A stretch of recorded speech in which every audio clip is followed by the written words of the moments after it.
আনন্দ উচ্ছ্বাসে সম্পন্ন হল কালিহাতীতে শুভ বিজয়া দশমী। গৌরাঙ্গ বিশ্বাস, কালিহাতী উপজেলা প্রতিনিধি। টাঙ্গাইলের কালিহাতীতে শারদীয় দুর্গোৎসবের শুভ বিজয়া দশমী অনুষ্ঠিত হয়েছে উৎসবমুখর পরিবেশে।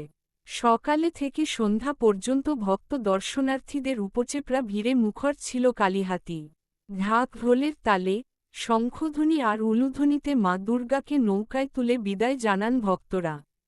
মা দুর্গাকে বিদায় জানাতে উপজেলার বিভিন্ন প্রান্ত থেকে ভক্ত দর্শনার্থীদের ঢল নামে।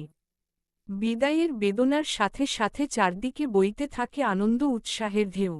আর এই উৎসবকে ঘিরে কালিহাতীতে বসে জমজমাট মেলা।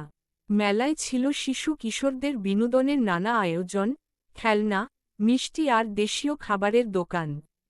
এ সময় উপস্থিত ছিলেন উপজেলা নির্বাহী কর্মকর্তা খায়রুল ইসলাম, উপজেলা সহকারী কমিশনার ভূমি সায়েদা খানম লিজা, কালিহাতী থানার officer in charge Mahbubur Rahman, Kalihati army ক্যাম্পের কমান্ডার লেফটেন্যান্ট ইশতিয়াক হোসেন নাসিফ, কালিহাতী উপজেলা বিএনপির সিনিয়র সহ সভাপতি মজনু মিয়া, মানবাধিকার কমিশন কালিহাতী শাখার নির্বাহী সভাপতি গোবিন্দ চন্দ্র সাহা, কালিহাতী পৌরসভার সিনিয়র অফিস সহকারী রফিকুল ইসলাম রফিকসহ রাজনৈতিক ও সামাজিক সংগঠনের নেতৃবৃন্দ।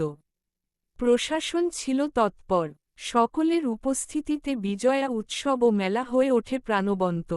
ভক্তরা প্রত্যাশা করেন, অশুভ শক্তির বিনাশ ঘটিয়ে সমাজে শান্তি, সম্প্রীতি ও সমৃদ্ধির বার্তা নিয়ে আবারও মা দুর্গা ফিরে আসবেন আগামী বছর।